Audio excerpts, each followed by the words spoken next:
예수를 데려다가 채찍질하더라. 군인들이 가시나무로 관을 엮어 그의 머리에 씌우고 자색 옷을 입히고 앞에 가서 이르되 유대인의 왕이여 평안할지어다 하며 손으로 때리더라. 빌라도가 다시 밖에 나가 말하되 보라, 이 사람을 데리고 너희에게 나오나니 이는 내가 그에게서 아무 죄도 찾지 못한 것을 너희로 알게 하려 함이로다 하더라. 이에 예수께서 가시관을 쓰고 자색 옷을 입고 나오시니 빌라도가 그들에게 말하되 보라, 이 사람이로다 하매 대제사장들과 아랫사람들이 예수를 보고 소리질러 이르되 십자가에 못 박으소서 하는지라. 빌라도가 이르되 너희가 친히 데려다가 십자가에 못 박으라. 나는 그에게서 죄를 찾지 못하였노라.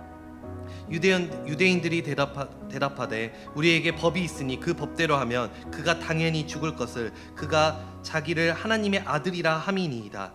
빌라도가 이 말을 듣고 더욱 두려워하여 다시 관정에 들어가서 예수께 말하되 너는 어디로부터냐 하되 예수께서 대답하여 주지 아니하시는지라. 빌라도가 이르되 내게 말하지 아니하느냐? 내가 너를 놓을 권한도 있고 십자가에 못 박을 권한도 있는 줄 알지 못하느냐?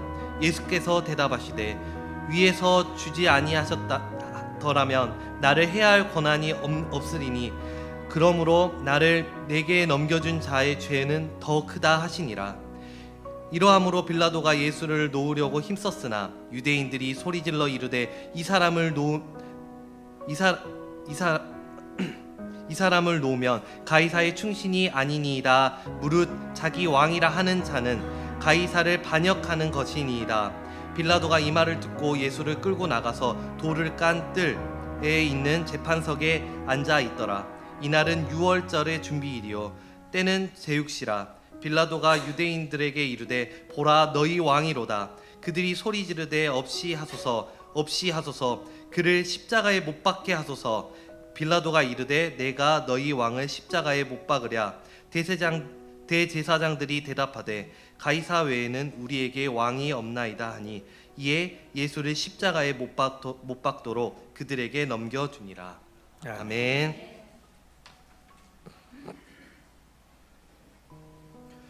인생은 끊임없는 선택의 삶입니다. 아침에 눈을 뜨는 순간부터 우리는 선택을 합니다. 머리를 감을까 말까, 이 옷을 입을까 저 옷을 입을까, 이 일을 할까 말까, 이 말을 전할까 말까, 우리는 항상 선택의 기로에 있습니다. 어떤 사람들은 자기 주관이 뚜렷해서 짜장이면 짜장, 짬뽕이면 짬뽕, 시원한 결정을 내려서 맛있게 먹지만, 그러나 또 어떤 이는 왼쪽을 돌아보고 오른쪽으로 곁눈질을 하며 좌고우면하기도 합니다. 그렇게 우리는 선택을 잘 못해서 이러지도 저러지도 못하는 상황을 우유부단하다 또는 진퇴양난에 빠졌다라고 말을 하지요. 오늘 본문에서도 그런 선택의 기로에 선 사람이 등장을 합니다.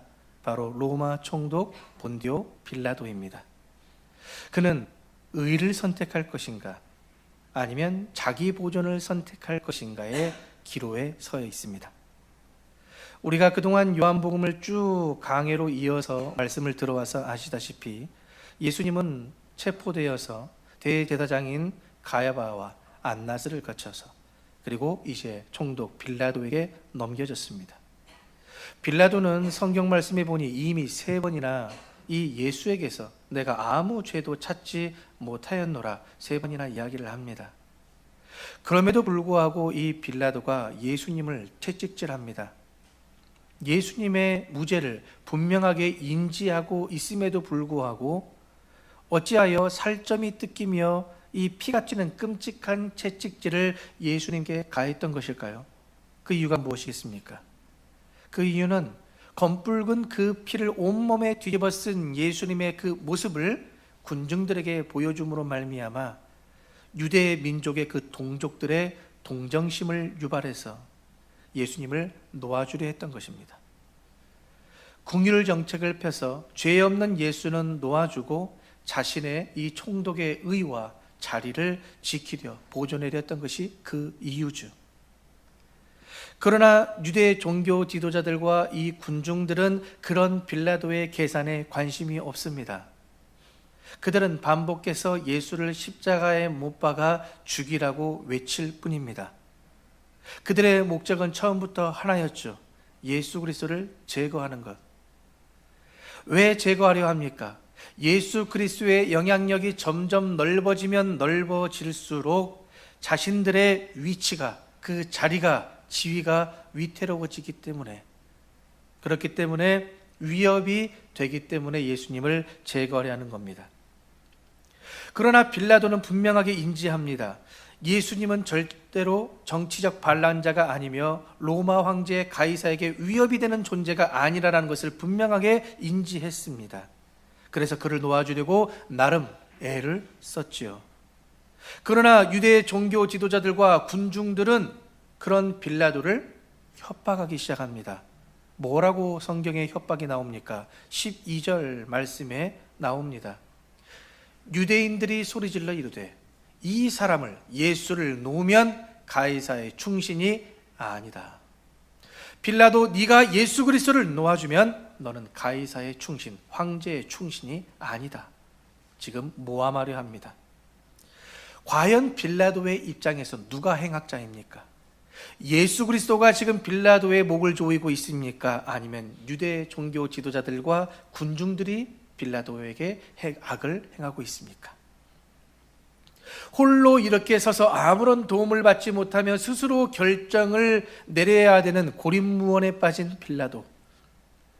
아무리 보잘것없는 그 예수 나사렛 출신이라 할지라도 죄 없는 한 청년을, 그 인생을 십자가에 매달기에는 자신의 양심이 소리를 지릅니다. 정의가 허락하지 않습니다. 그러나 그 정의를 선택을 하자니 밀란이 일어날 수 있고, 예수를 십자가에 달지 않으면 자기가 앉아있는 이 로마의 총독의 자리가 위태로워집니다. 어찌해야 될까요? 내가 빌라도라면 여러분은 어찌하겠습니까? 예수를 내주겠습니까? 아니면 풀어주겠습니까? 어떻게 얻은 자리인데 위태롭게 이 자리를 만들 수 있겠습니까? 여러분들은 예수 때문에 여러분들의 자녀들과 때로는 여러분들의 직장들을 포기하실 수 있으십니까? 로마의 역사가 타키투스와 요세푸스의 기록에 의하면 이 본디오라는 이름이 이탈리아 귀족 가문인 폰티우스 가문의 이 본디오라는 이름이 나옵니다. 로마에 저항을 했던, 대항에서 싸웠던 가문이 바로 이 폰티우스 가문인데 강력한 전사 집안으로 이 역사 기록에 나옵니다.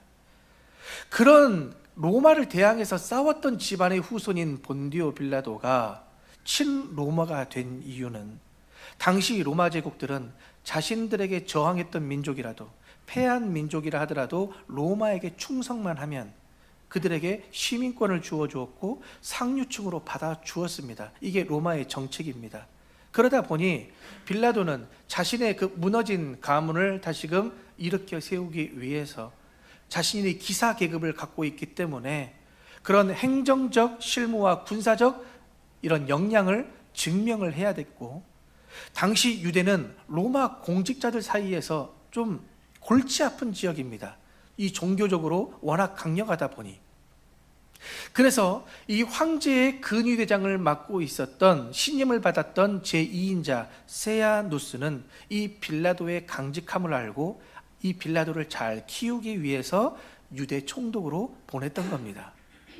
그러니 이 빌라도는 사실 유대 총독이 되고 싶었다기보다는 유대 총독보다는 더 높은 고위직을 바라고 있었던 자입니다. 그런 야망이 있는 자입니다. 그런 야망을 가지고 남들이 꺼려하는, 발령받기 원하지 않던 그 유대 땅에 들어와서 스펙을 쌓고 있었던 빌라도인데, 나사렛 시골 출신 청년 한 사람 때문에 밀란이 일어나서 황제 가이사에게 눈총을 받게 된다라면 과연 이 일을 빌라도가 어떻게 처리하겠습니까? 원수들을 대상으로 얻은 이 지위 어떻게 쉽게 내던질 수 있겠습니까? 어렵지요. 결국 빌라도는 무엇이 선이고 무엇이 정의인지를 알면서도 그것을 따르기 쉽지 않았었고, 진리에 대해서도 예수님을 통해 알아볼 수 있는 기회가 있었지만 그 진리를 붙들지는 않았습니다. 자신의 미래와 안위를, 그 자기의 자리를 지키기 위해서 진리를 내어준 것이죠. 유대 종교 지도자들도 마찬가지입니다. 유대 종교 지도자들, 대제사장들, 바리새인들, 서기관들, 그들 다 예수님의 말씀을 들었고 예수님이 일으키신 기적들을 다 눈으로 경험한 사람들, 본 사람들입니다. 예수님의 가르침이 결코 율법의 그 정신에서 어긋나지 않다라는 것을 이미 다 아는 사람들입니다. 그러나 그들의 계산은 다릅니다. 예수님이 계속 영향력을 높이면 자기들은 그 자리에서 내려와야 됩니다. 왜? 예수님이 그 자리에 앉으셔야 되니까. 그동안 사람들은 나를 주목했는데, 대제사장인 지도자들이 나를 주목했는데 그 시선이 예수님께로 빼앗긴다? 어떻게 내가 견딜 수 있겠습니까? 과연 나는 목사로서 예수님께서 우리 생명샘교회에 오시면 나는 과연 이 담임 목사 자리를 내드릴 수 있을까? 여러분들은 만약에 주님이 오시면, 주님이 오셔서 내가 모든 것을 너희에게 주었으니 너희 모든 것 다 나에게 다시 가져오라 한다면 여러분들은 다시 주님께 내어놓을 수 있겠습니까? 그러니 이들도 그것이 마땅히 내어야 될 것을 머리로는 알지만 내 삶으로 내어놓기는 정말 어렵다는 겁니다. 그리고 결국 이 종교 지도자들은 자신들의 손에 피를 묻히고 싶지 않아서 로마의 손을 이용해서 예수 그리스도를 죽이려 하죠.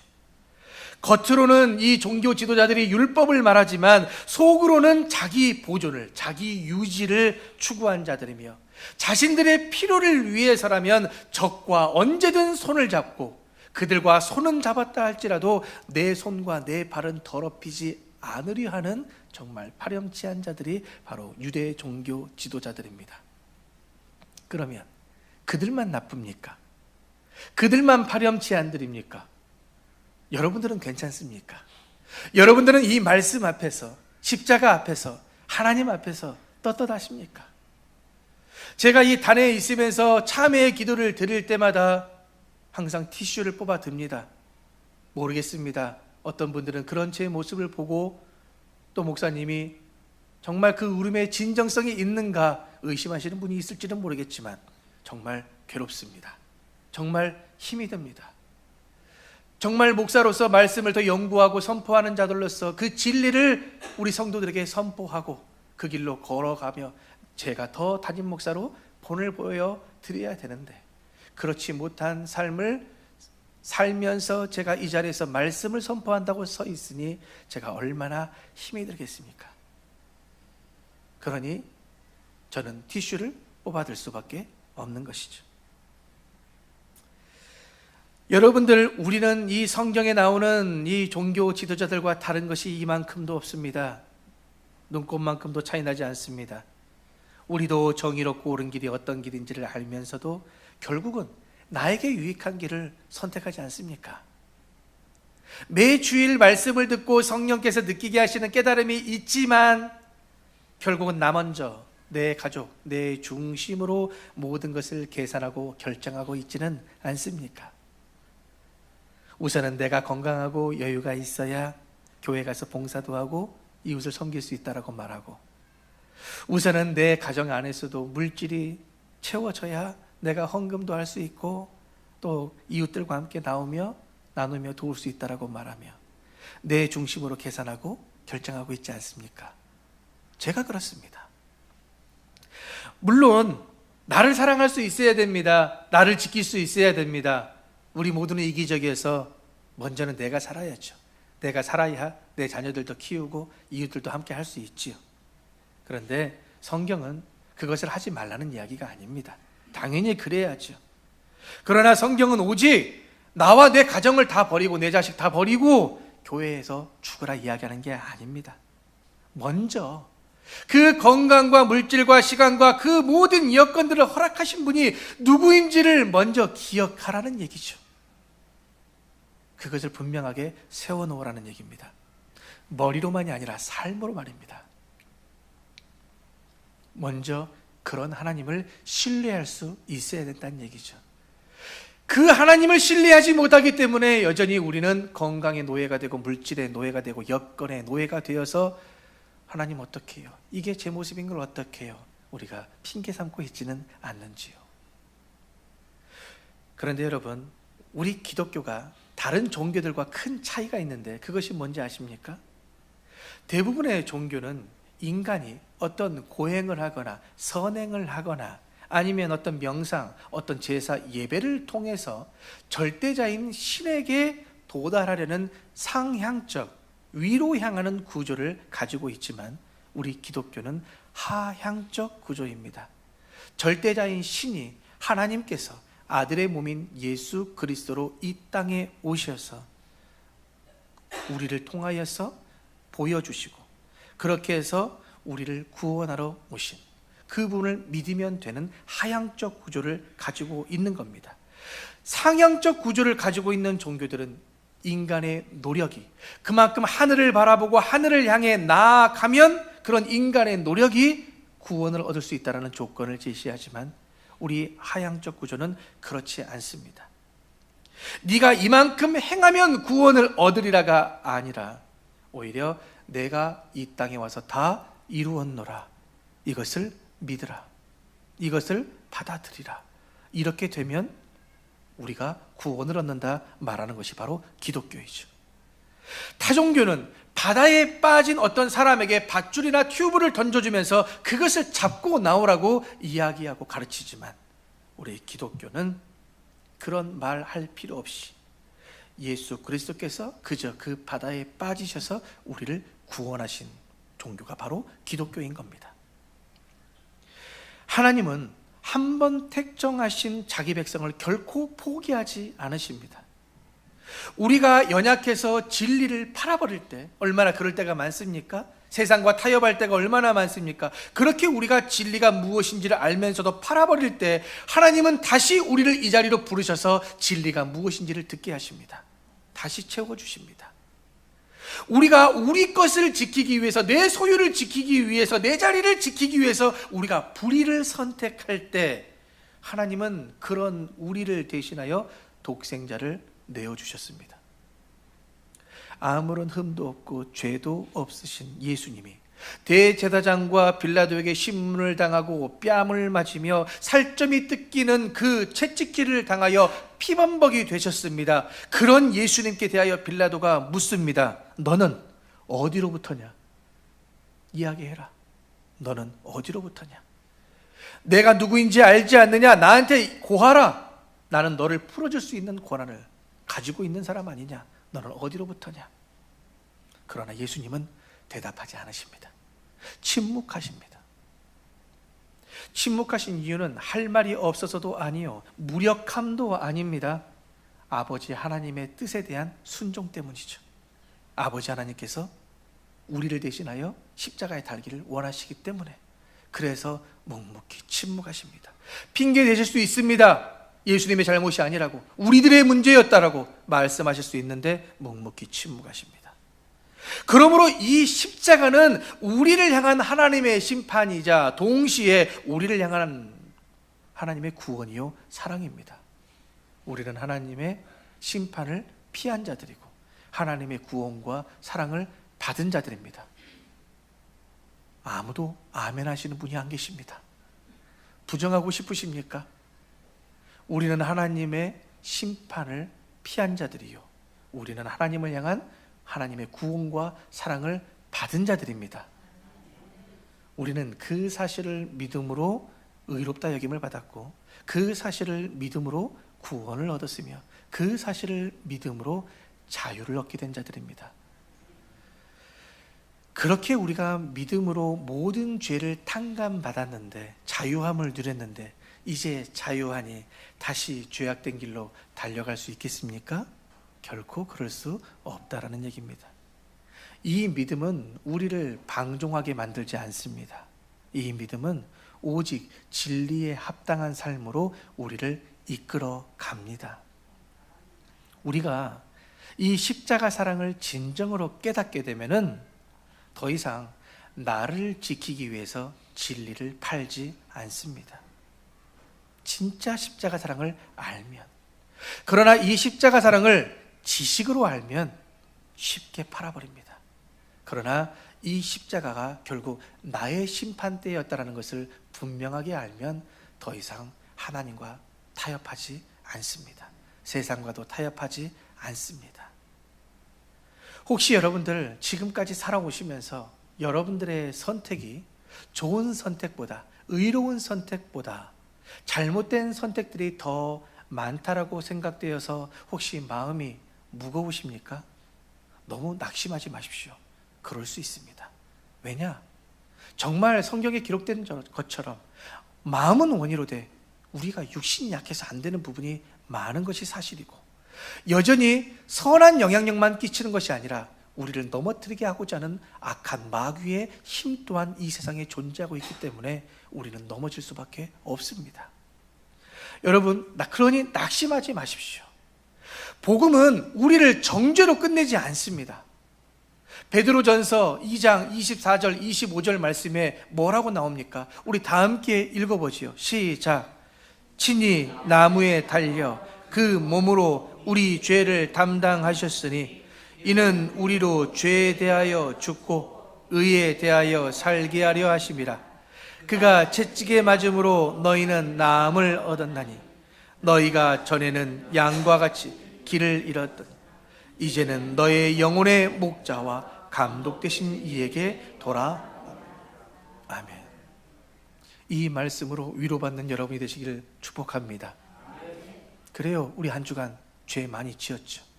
죄인지 아닌지 분별조차 안 되는 상황 속에서 우리 방법대로 살아왔죠. 우리 소견에 옳은 대로 살아왔습니다. 그리고선 일주일 동안 무엇이 죄인지 아닌지도 모르고 참회의 기도를 통해서 우리는 고백했죠. 형식적으로 다 해왔습니다. 그래요, 때로는 진절머리 납니다. 언제까지 이런 형식 속에 우리가 할 것인가? 과연 나의 이런 참회의 기도를 하나님께서 들으시고 용서해 주실 것인가? 우리는 때로는 의심이 들기도 합니다. 네, 괜찮습니다. 그래도 우리가 용서받고 살 수 있는 소망의 자리가 이 자리인 줄로 믿습니다. 결국 아버지 앞에 우리는 나왔습니다.